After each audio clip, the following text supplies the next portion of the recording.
Hi, and welcome to the 2024 K-State Garden Hour webinar series. We are so glad that you're here. This webinar series started in 2020 and has been a collaboration of the entire K-State Horticulture Extension team. Since the start of the program, we have reached over 62,000 gardeners just like you.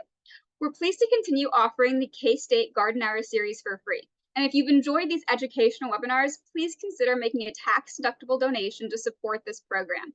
The link to donate can be found in the chat or on our K-State Garden Hour website.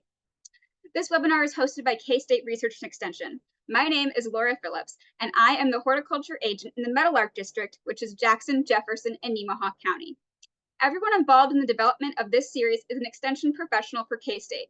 Most of us have a background in horticultural education or related discipline.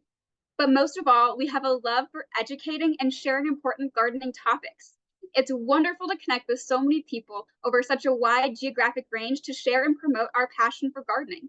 Now, before we get started, we do have a couple housekeeping notes to cover. Please use the Q&A feature for questions related to the presentation. This is where we will look for questions at the end of our webinar and during the Q&A session. You should be able to see a button along the bottom tab that says Q&A. So just click on that and you'll be able to enter your question. Today's webinar will be recorded and we'll post it on our K-State Garden Hour website. We typically upload additional resources related to each topic as well. If we share links through the chat, we'll also link those on our website. Our website is also where you can access previous topics and see upcoming topics for the 2024 series. Our moderators today are Annie Baker and Pam Paulson. They'll be sharing information throughout the chat throughout the presentation. They're also going to help us facilitate the Q&A portion of the webinar. Today's webinar is on growing cut flowers for homes and farmers market, and I'm pleased to introduce our speaker today, Dr. Cynthia Domenghini. Now, please give us just a few moments while we transition and share the presentation slides.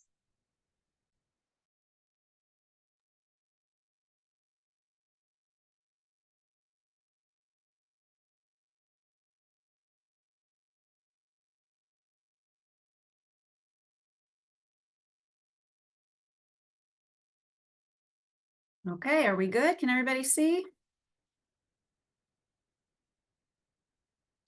All right, I will get started then. Okay. All right, good afternoon, everybody. I'm Cynthia Domenghini, and I'm excited to be here to talk about one of my favorite gardening topics, growing cut flowers. There are so many different ways that I could give this presentation, and I'm not going to be able to include all the possibilities of cut flowers that would grow well in your yard. I'm going to share some of my personal experiences with growing cut flowers, and hopefully you'll get some ideas of ways to do things, try things differently in your yard. One of the ways that I garden the most at home is through experiment. Trial and error. So that is kind of the approach that I've taken. You'll see some of the things I did wrong in my experience growing cut flowers, and some things that worked out really well also. All right, so here's a little bit of a background on my experience. I moved to Kansas last summer, so I've been in my role as an instructor and horticulture extension specialist here for K-State since February of 2023.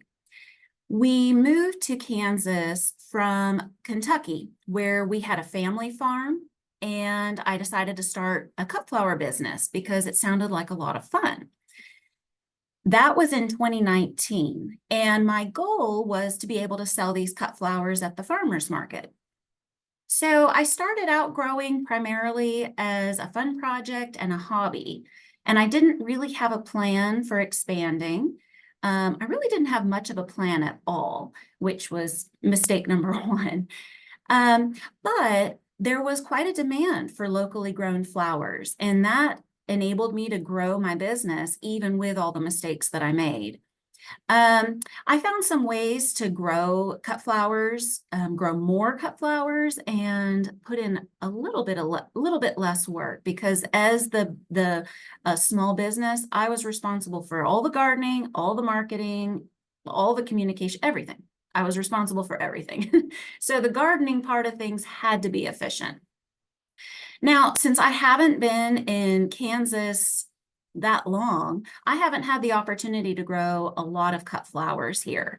So I reached out to a few cut flower growers in the state to get some of their advice. You can find some of them at your local farmers markets. And if you ever have the opportunity to go and chat with these growers, they love sharing their expertise. They were more than happy to share advice with me. Okay, so my plan for today, for this afternoon, is to give you some tips for managing weeds, some plants to consider for a variety of purposes, and I'll also share some of the tips that I stumbled upon for those of you who are interested in turning your cut flower garden into more of a commodity. If I don't go into enough depth for those of you who are looking to turn your garden into a business, you are welcome to reach out to me by email. I'll share my email address with you at the end of the presentation. This presentation will be primarily focused on flowers for the home gardener. All right, so as I mentioned, one of my first mistakes was a lack of planning. So something that you'll want to be thinking about if you haven't started growing cut flowers is, why are you growing them?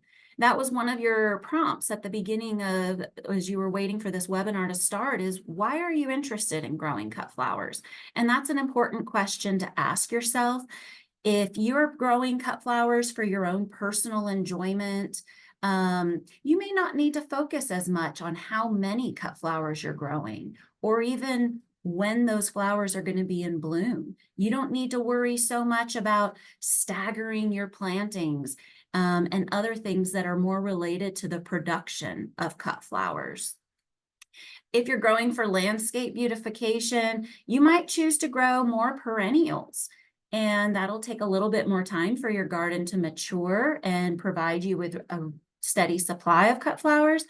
But if it's not a business venture, then you may have that time to spend. You also might not be as concerned if you're focusing on your landscape beautification, you might not be as concerned about the stem length or the vase life, some of those things that cut flower growers for business are very concerned about. Now, if you are planning to grow your cut flower garden for an income, you'll need to plan those blooms out for each season that you want to sell your flowers.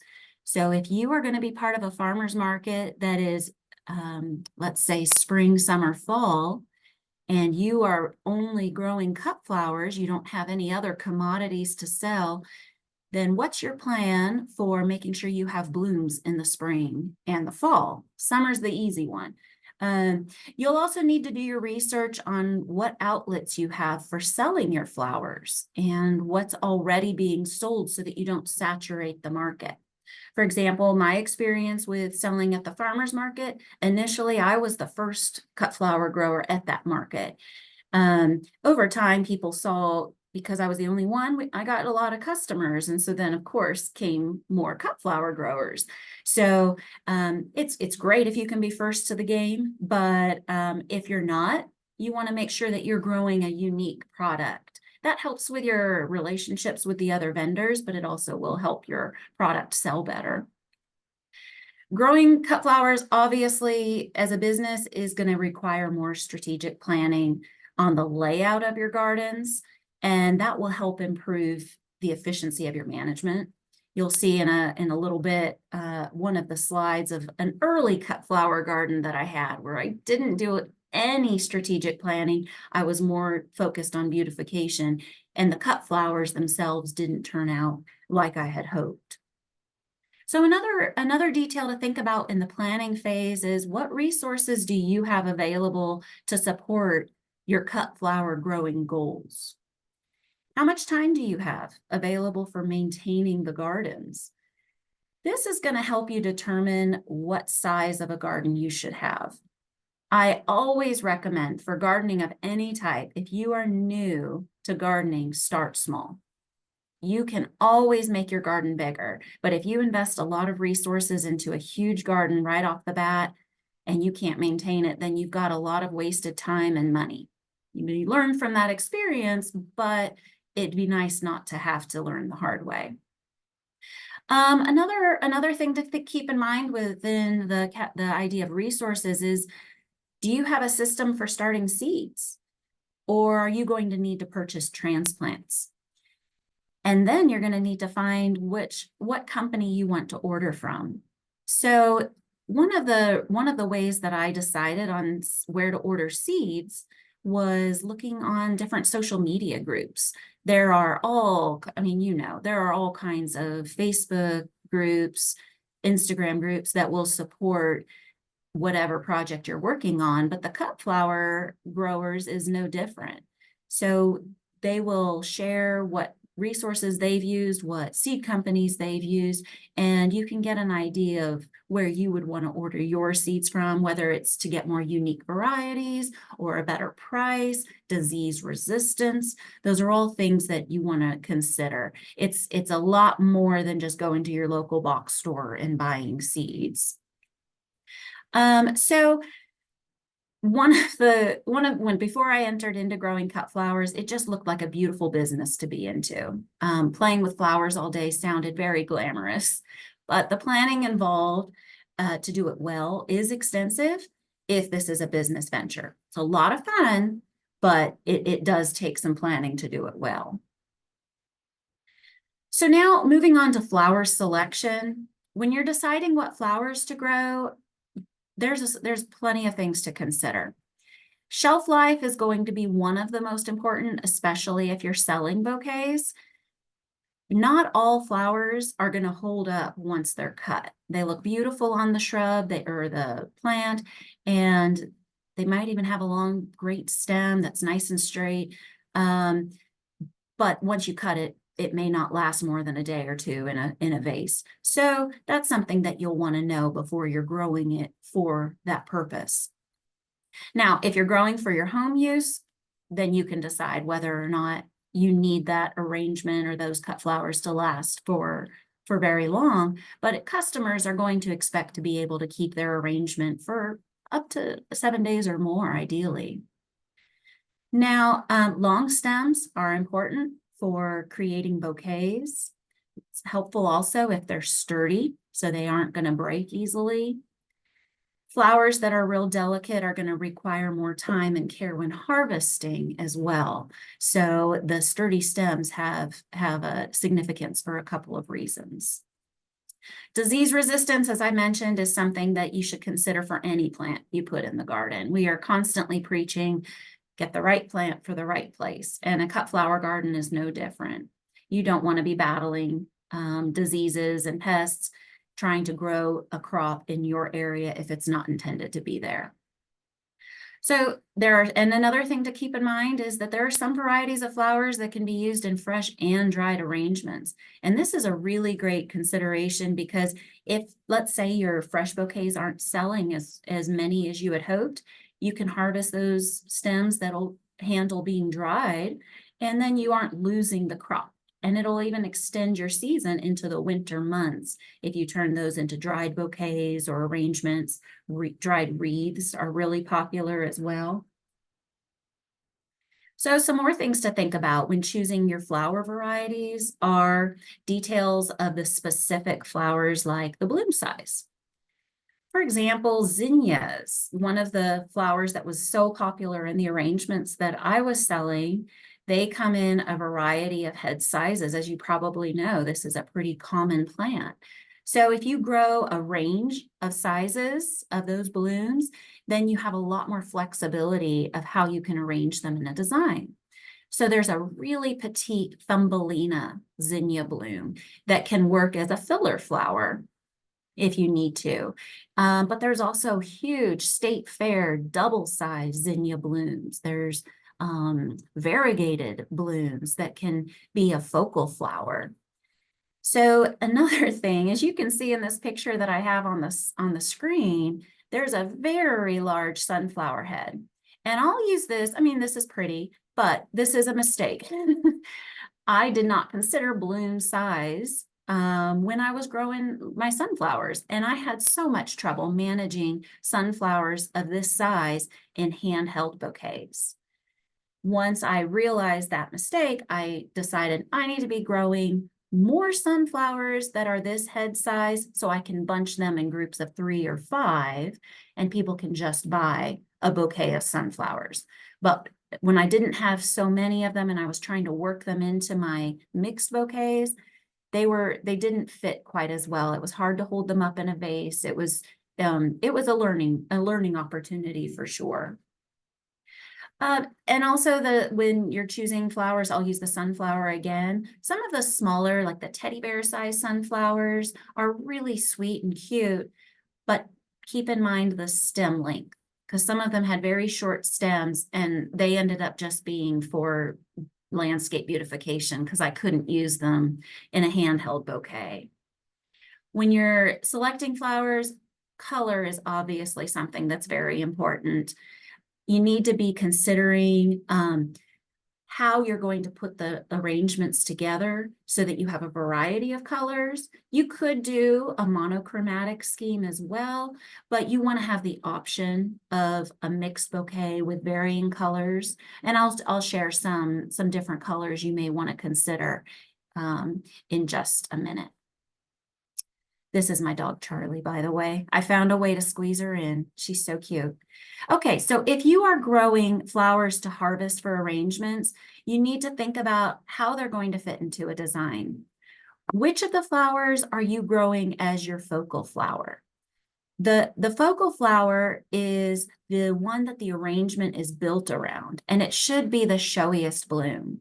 So in this example, the picture that you see on your slide now is one of those teddy bear sunflowers that I mentioned a minute ago.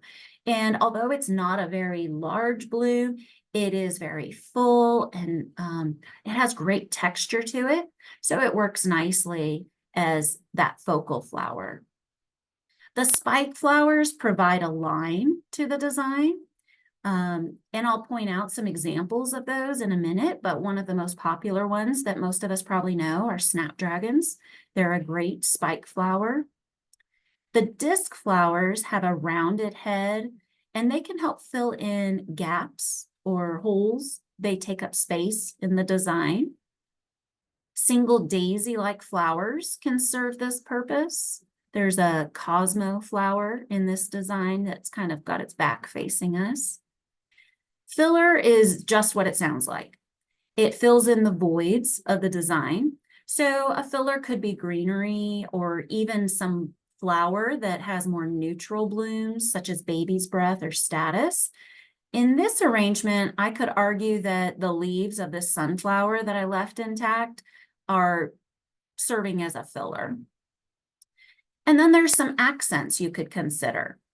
The accents can provide a whimsical touch. They can help add movement to the design. And you can find great examples of accents in nature, or you could purchase them. There's one that we used when I was teaching floral design. It was called Curly Ting Ting. And it's basically a wooden, glittery, swirly piece of material that you don't really focus on it too much, but it does add a nice little touch to the design. So as you can probably imagine, there is some overlap among these categories where a plant can be a disc flower as well as a filler, but these are some general guidelines to help you plan and make selections about what flowers that you want to grow to be able to create a complete design. So first we'll talk about focal flowers. Peonies, lilies, and zinnias are all really great examples for our area. I've talked about zinnias already, and as I mentioned already, they can fit into the other categories depending on the variety and as well as the size of that bloom head. Peonies and lilies are nice because they're perennials. Zinnias will require replanting each year, but once you've got that plant established, you're going to get a ton of blooms throughout the season, especially if you keep up with deadheading them. So now talking about spike flowers, I mentioned snapdragons already, which you can see on the left of your screen. They perform best in the cut flowers if you do stake those stems. That was a mistake I learned year 1 into year 2. I had great snapdragons, but all of the stems were weaving back and forth. So the next year I had them staked up and they did beautifully. There are plenty of varieties of celosia in various colors, various shapes.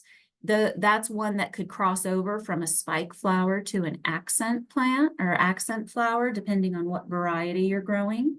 And celosia is what I'll call, or what a lot of growers call, a cut and come again plant, which means as you cut them, they're just going to keep sending up more and more of those blooms. Gay feather and lupin are also 2 spike flower options, and these are perennial to our area. So that's another great bonus for those 2 options. The disc flowers. I think I saw somebody say that the coneflower was one of their favorite cut flowers, and I agree with that. It's one of my favorites as well. It is a perennial and it's incredibly low maintenance, which makes it a very popular plant in my yard. The flowers, you can see the disc shape to them, which work great for fresh arrangements. But something I discovered when I was trying to extend my growing season was that the seed heads make great accents for floral arrangements as well. So once the petals start to die back, I would just pull them off that seed head and snip the stem, and that dried seed head is so beautiful in cut flower arrangements. So that's something to consider if you are growing cone flowers. Yarrow is another low maintenance perennial that produces interesting disc flowers. There's a variety of colors available, and this is one that'll work well as a dried stem also. Ageratum houstonianum, here in the kind of the center here, is a really popular cut flower option because of the long, sturdy stems, making it really easy to harvest, but also that blue color, which is not so easy to come by in the cut flower garden. That was one that always got comments by customers. They loved having those little tufts of blue or purple, however you want to call it, but that was a really nice touch. So again, this is another one that the more you cut those stems, the more blooms you're going to get. So it's a great option for the cut flower garden. Black-eyed Susans, I'm sure most of you are familiar with those. They're a great cut flower choice, and they have plenty of varieties with differing bloom sizes and colors. There are varieties of this perennial in shades of oranges and reds, as well as the more traditional vibrant yellow. Okay, so now on to filler. Swamp milkweed, which you can see on the left, is a great filler and a great addition to your cut flower garden and just really the landscape in general. The leaves and the flowers are really beautiful in arrangements. White dill, just to the right of that, is also known as Queen Anne's lace, and it can be useful for arrangements as a filler. It's drought tolerant once it's established. Some of you are probably already thinking that you need to be careful with this plant, and you would be correct. When harvesting swamp milkweed or Queen Anne's lace, you want to be cautious of that milky sap because some people do experience an irritation of their skin. So you may just want to be wearing gloves when you harvest that. All right, now some may argue that baby's breath is overused. I'm one of those sometimes, that baby's breath gets thrown in arrangements a little bit too freely at times, but its preference for poor quality soils make it a really great addition for the cut flower garden. And then finally, for filler recommendations, bachelor's buttons, they can be wonderful fresh or dried, but this is one that when you do dry it, the flowers will shrink a bit. So that's just something to be aware of. It's an annual flower as well. But it can be also useful to attract beneficials to the garden. So that's another consideration when you're choosing your plants, is which one of these is going to provide the most benefit for the landscape. All right, now on to one of the most fun parts of the arrangements, the accents. So as I mentioned before, accents can come from all kinds of sources. You're only limited by your creativity. And once you start to kind of think outside the box, walking around in nature, you're going to find all kinds of accents that you could incorporate into your designs. So look at the picture on the right where you see all the baskets. And this is showing some of the accents that my floral design class gathered. We took a walk outside, which was what we commonly did before designing, and I had them harvest random things that they thought they could incorporate into a floral design. And so you'll see some dried peppers in the middle, those red peppers. On the right, at the front of the table, is dried okra. There are some Osage apples in the back, which are really large and heavy, so those are tricky.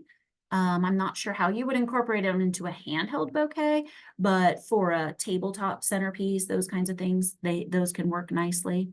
We had some pine cones, some seed pods. There were so many options once we really started getting creative. Ornamental grasses are beautiful in the landscape. They even have a beautiful sound in the landscape, but they also can provide an airy accent for a floral design.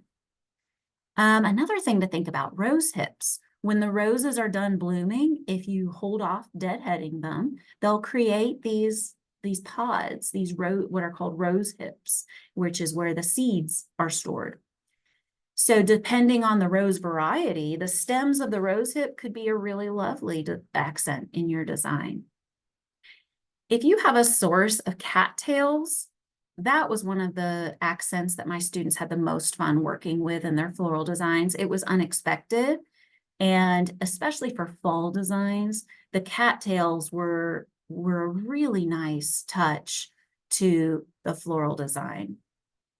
So even though you can purchase your accents to complete your floral designs, if you can source them from your garden, you are going to have your bouquets, your whatever kind of arrangements you're making are going to be much more unique, just as your garden is unique from your neighbors and anybody else's. So now greenery. Herbs are a really fun plant to consider for greenery in your cut flower arrangements because of all the textures and even scents available. There are a lot of perennial herbs that you can consider, and many of them are hardy once they're established. And if you'll notice, that's a common theme in the plants that I choose to grow in my garden. They need to hold up. You don't want to be battling your garden. I use my garden as a therapeutic hobby. So my plants need to not be giving me a headache. So herbs are a great option for that reason. There are, another feature is that about the herbs is that they're productive. So as you harvest them, they're just going to get more and more full. They're just going to keep giving you more. And in fact, most cases, regularly pruning your herbs encourages their healthier growth and increased productivity. So even if you're not harvesting them for cut flower arrangements, you need to be harvesting them so the plant will be as healthy as possible. I've already mentioned ornamental grasses as an accent, but they can also function as greenery. Eucalyptus is grown as an annual in Kansas. I did attempt to grow it last year without too much success. I tried to overwinter it and it didn't want to. So I'm not growing eucalyptus this year, but I'm sure some of you may have already had success with it, or it may be worth trying for you because it really is beautiful in arrangements. And another benefit of eucalyptus is that it'll work well as a dried plant. Artemisia is an herb that is valued in cut flower arrangements. And you can see from the picture, the gray silverish foliage is real wispy.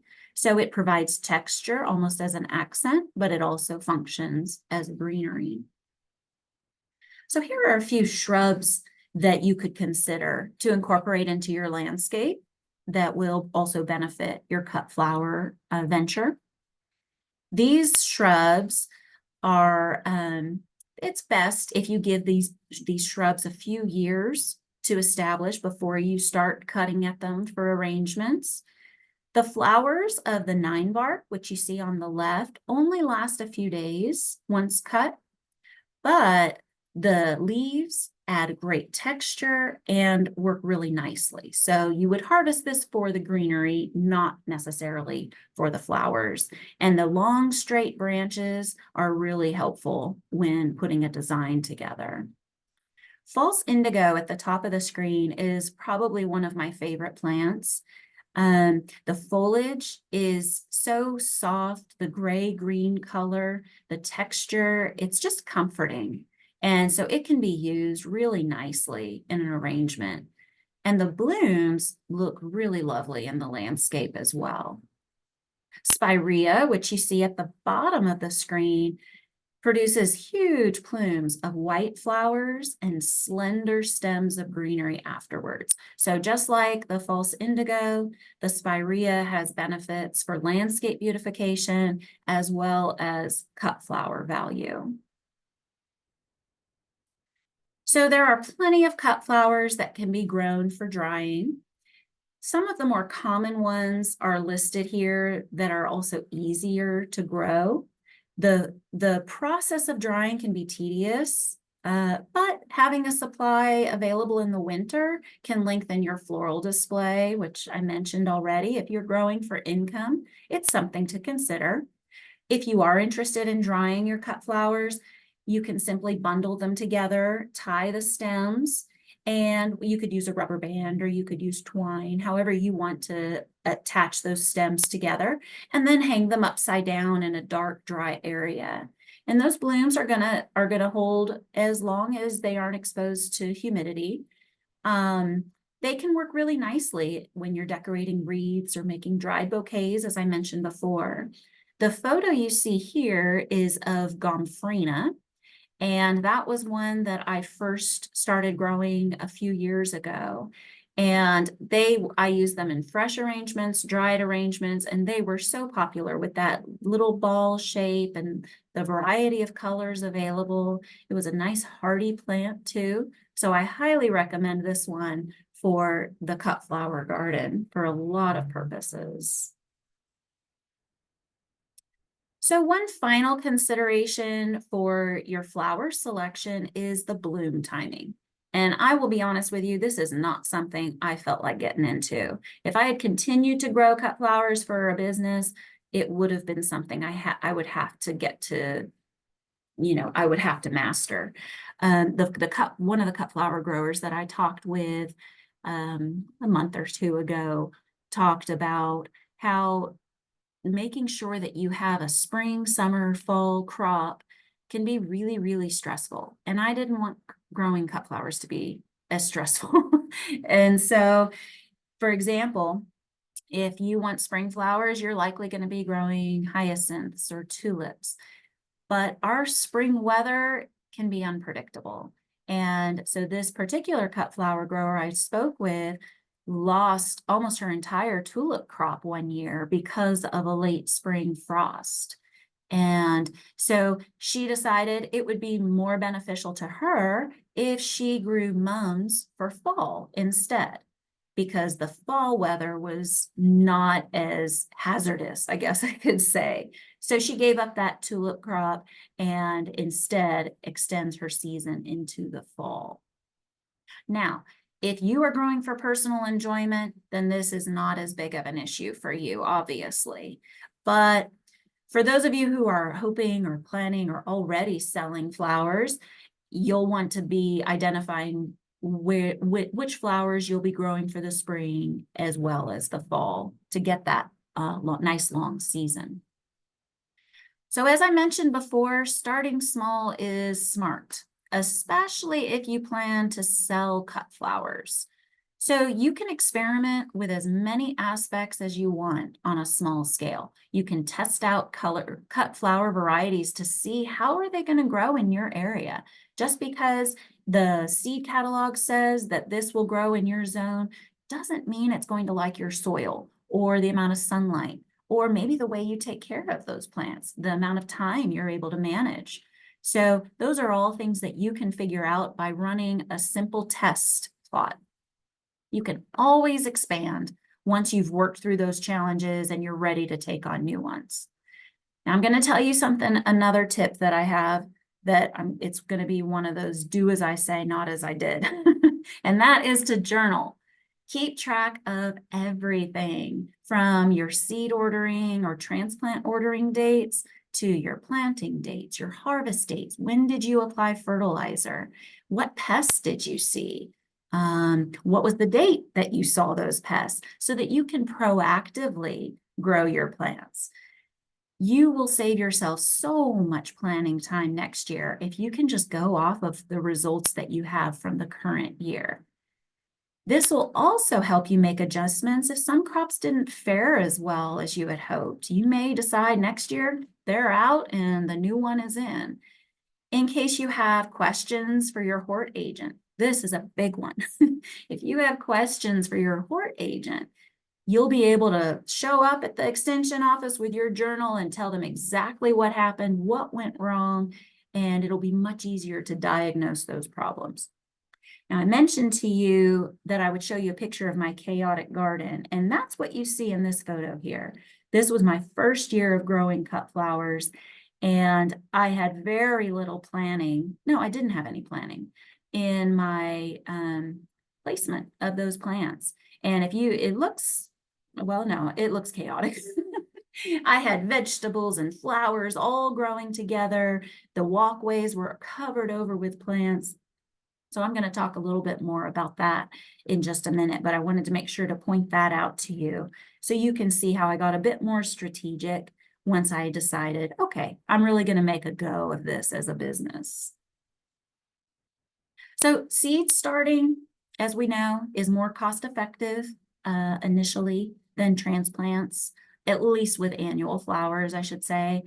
The downside is with our weather, it's going to require you to have some form of controlled environment in order to get your plants started early. So this is mostly important if you are wanting to sell your flowers, especially for the farmer's market, because customers want a jump on the season. I guarantee you, now this isn't cut flower related, but more farmer's market related. Customers at the farmer's market are asking for tomatoes, and they probably have been for a month already, and they want local tomatoes. And that's not feasible if you don't have some form of controlled environment. And the same is true for getting those summer cut flowers. So it's surprising how many seeds you can get started even with a small space. If you look at the picture on the right of your screen, you can see a little bitty hobby greenhouse in the back of the garden. And that's what I used to grow all of my seedlings. You can see an inside shot on the left. And by kind of designing tables strategically, you can cram a lot of seedlings into a pretty small space. When I started out, as I mentioned, when I started out growing cut flowers, I didn't ask myself these questions that I've shared with you. I was in the habit of growing flowers for my own enjoyment. So as I told you already, I planted in a more whimsical way, which is completely fine for landscape beautification and just for therapeutic gardening in general. So the problem that I encountered, one of the problems I encountered was I didn't follow proper spacing guidelines, for example. And so I didn't have great air circulation. And with my zinnias especially, powdery mildew became a problem. Weeds became a problem because I couldn't get in to pull them. And also the space was, I didn't use any type of weed prevention. So I couldn't keep up with it.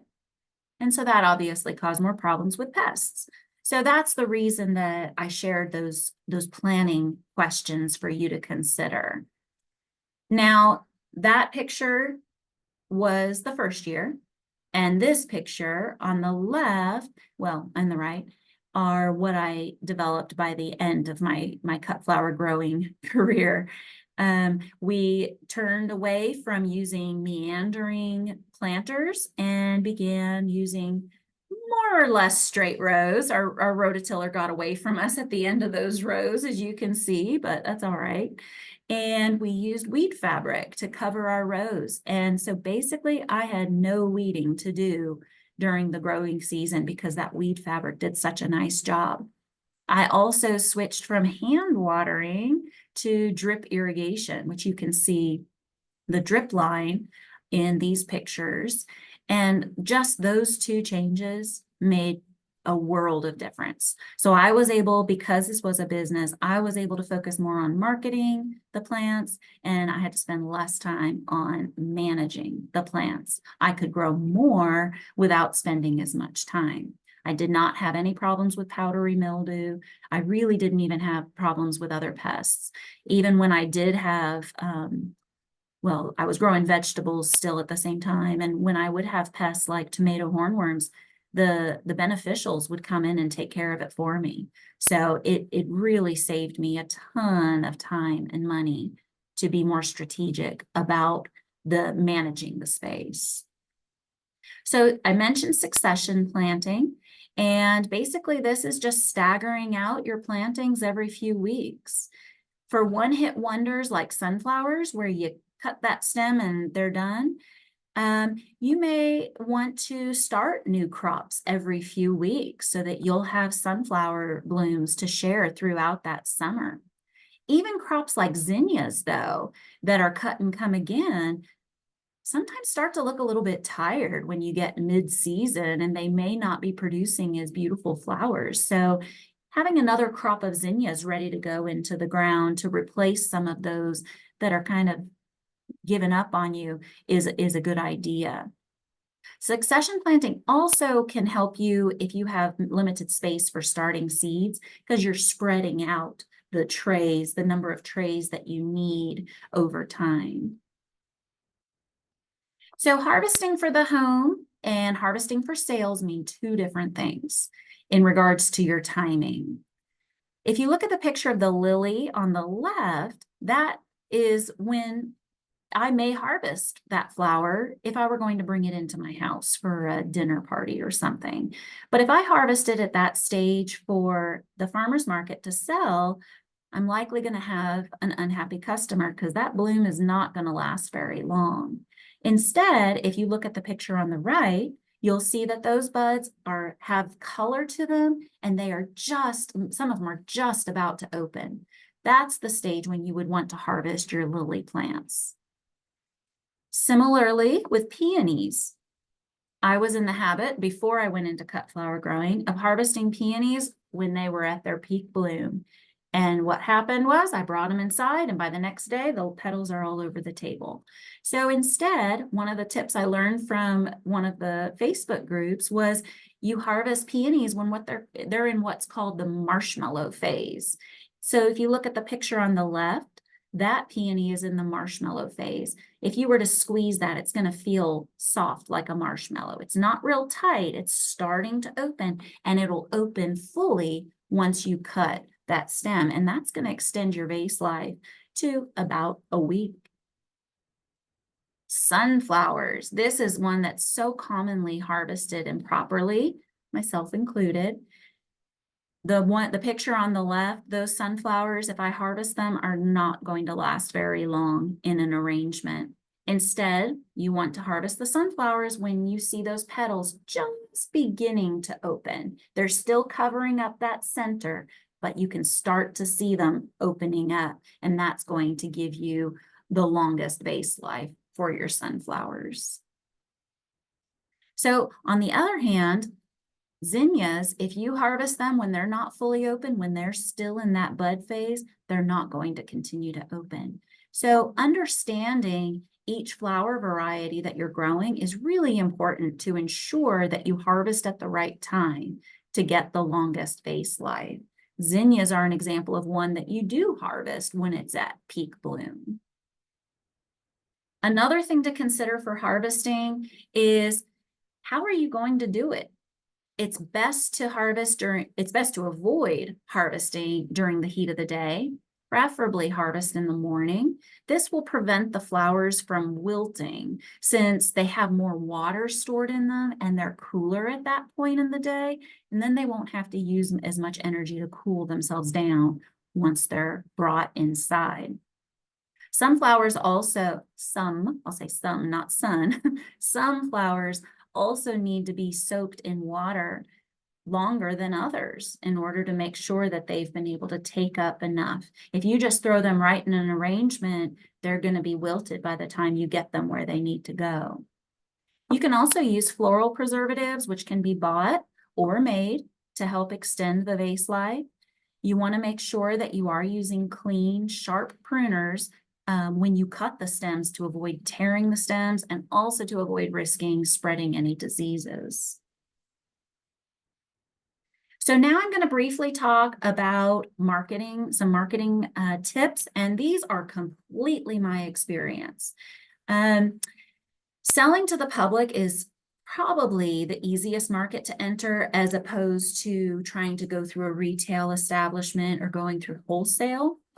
Getting people to know who you are and having a quality product is one of the initial challenges, though, for new businesses. One of the strategies that I used was giving back to the community. And this is important for obvious humanitarian reasons, but it can benefit your business as well. It can spread your business name. It can help you create lasting relationships with members of the community. Also, the residents see that you're investing in the community and they're more inclined to invest in your business if they see that you're a positive member of society.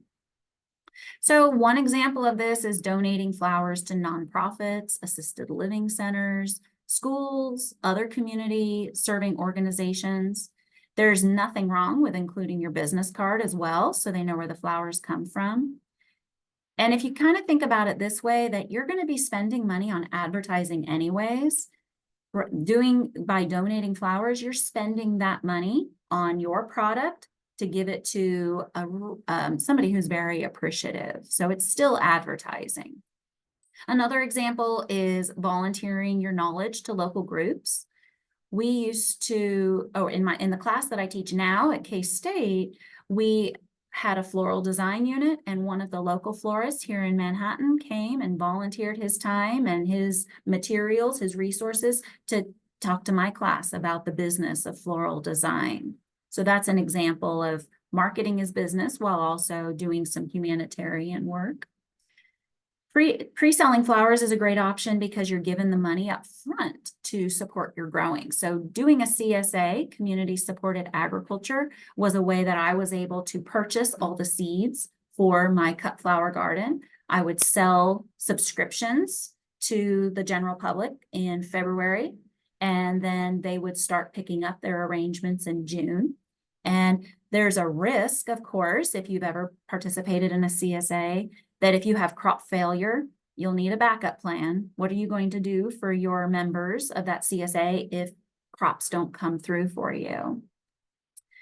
I recommend, if you're going to do the CSA, that you do keep it short, your first time or so, maybe 6 weeks.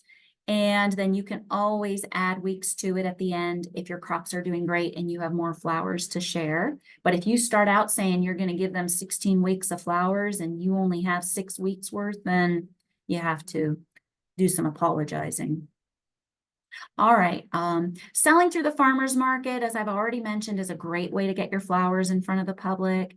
You could consider, one of the things that I did was I had a low cost option, and that made it so customers were able to come every single week and buy from me. I had a $5 bouquet. I called them death bouquets. I was selling on campus in the city that I lived in. And so I had a lot of people coming over from the university. And so they were able to buy their weekly flowers from me at $5 a piece.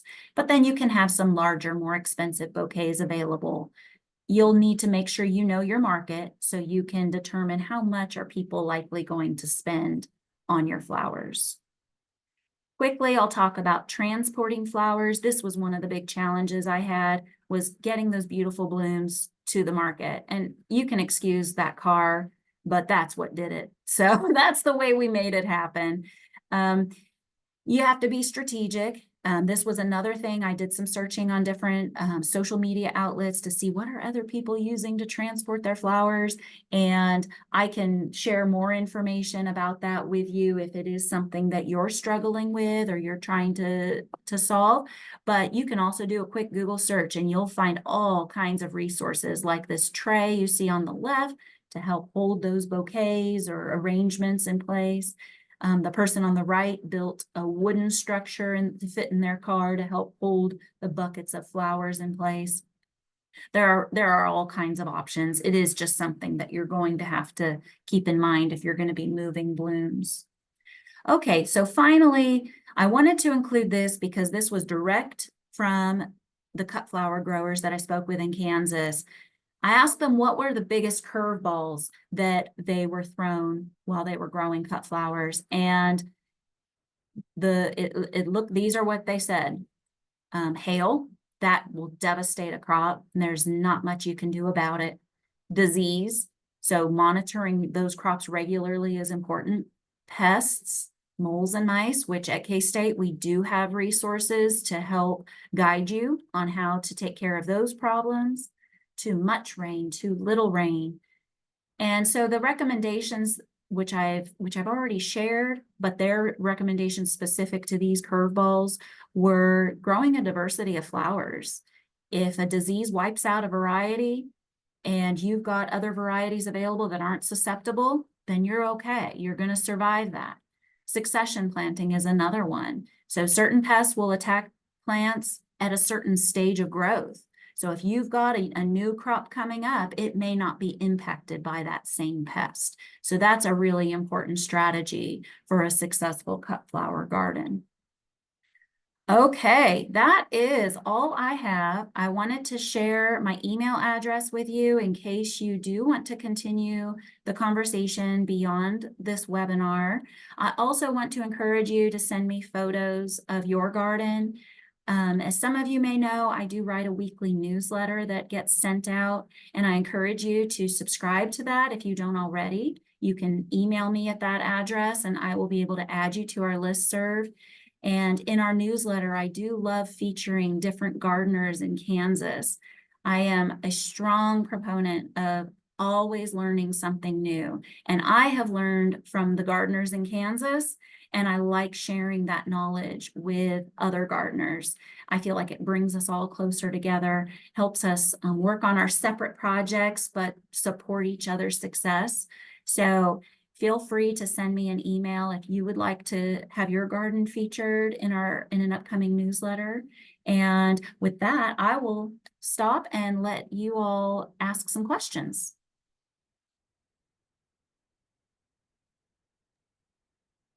Okay, thank you, Cynthia. That was so great.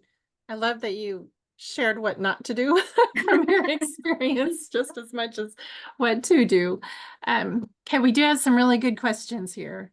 So one was she'd started cut flower seeds indoors and never seemed to have really good root development when they're ready to transplant. So currently she starts them with the weak fertilizer solution of 20-20-20 when the second set of leaves come up. So any suggestions to help her with her roots? Yeah, I was growing in, as I mentioned, I was growing in my hobby greenhouse. I had great sunlight out there.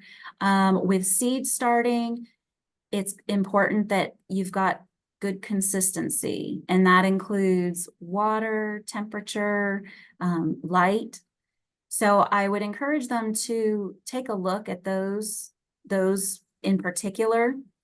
If they're already fertilizing, if they're sure that they're getting the right nutrition, take a look at the lighting, take a look at the temperature, the root temperature, take a look at, you can experiment with different medias, but those environmental factors are likely what's going to be your best bet. I have received questions from other gardeners about when they're trying to start their seeds this last spring and not having uniform development of those seedlings. And we do have people here on campus that are able to kind of look and see and ask the right questions to help you diagnose and have better success. So first take a look at those options, and then if you're still struggling, reach out to us or your local agent, and then they can reach out to us, and we can help provide some more information in that area. Okay. And then continuing on with your greenhouse, we had a few questions on, do you have supplemental heat for that greenhouse? And if not, one of the people asked about if it's better to start them inside and then move to the greenhouse just so they have them ready for farmers market when the market opens. So I did have supplemental heat, and it was not fancy. None of it was fancy. I'm not a fancy person. It was not high tech. I went to the store and bought a portable heater, basically, and I was able to set it so when it got to a certain temperature, it would shut off or turn on accordingly, but it was just plugged into an extension cord, and I just told you to do uniform heat, and here I am telling you I didn't have uniform heat. But the more sensitive crops, I was able to move to an area that was going to be more uniform. And that's where the experimentation really does come in if you don't have the resources to be scientific about it. So the other question, starting seeds inside, I did not have space. I'm not sure if you're talking about inside the greenhouse or inside your home. I did not have space in my home to start seeds. I started all my seeds out in the greenhouse, and I didn't want to be planting seeds in the ground, because some of these you can direct seed. But I had lots of animals that would make that not feasible. And I knew I wouldn't take care of them in the ground as well as if they were in the greenhouse, not to mention I wanted to jump on the season. So, does that answer the question? I think so. They wanted to know about getting enough volume at the time market started. So yeah, maybe some of the timing with that too. Yeah, sure. Well, if you look at your seed catalog, it'll tell you days to harvest, days to germination, all of that information. And that's where the journaling and the planning will really be beneficial, where you can say, this is my first farmer's market date, and these are the crops that I can grow that will be okay this time of year, and count back to when you need to start those seeds and get them to the right size. You may need to do more effort in the greenhouse, where you start off with seed trays and little plugs and then plant them up into a larger size container before you can get them into the garden. And that way the plants will be even bigger and more likely to have blooms in time for the market.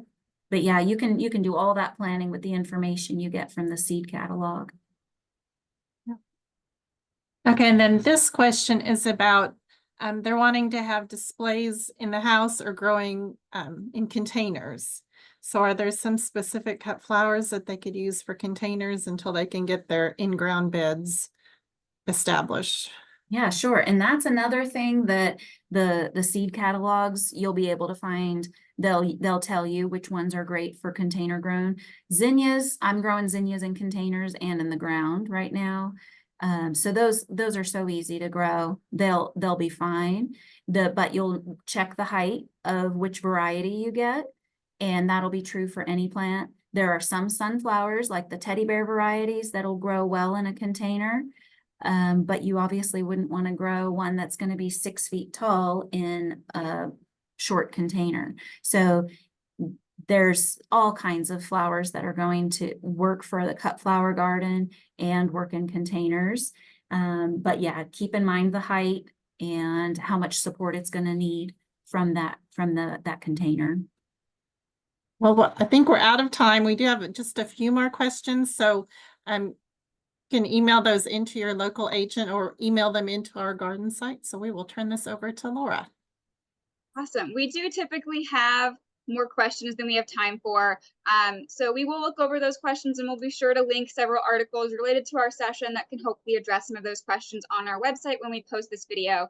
We hope these resources will help answer those questions. But again, as Pam said, if you need more information, please contact your local K-State Extension office for more assistance. Once again, thank you for joining our K-State Garden Hour series hosted by K-State Research and Extension. We're so glad that you could be here today to learn about cut flowers in the home and farmers market. We're excited to continue offering this series into 2024. Be watching your email for more details about upcoming sessions. You can visit the K-State Garden Hour website to view our recorded Garden Hour archive or to make a tax-deductible donation to support the continuation of this web series. This session was recorded, and we will post it tomorrow, usually by the afternoon. After this webinar ends today, you will receive a prompt to take an evaluation survey, and please fill this out because we do read that feedback, and it really does help us guide how we structure and what topics we choose. If you have any other questions, again, please don't hesitate to reach out. You can contact us at gardenhour@ksu.edu, and we'll drop that in the chat. Thank you again. We hope that you continue to tune in on the first Wednesday of each month at noon to join us for this series. Have a great week.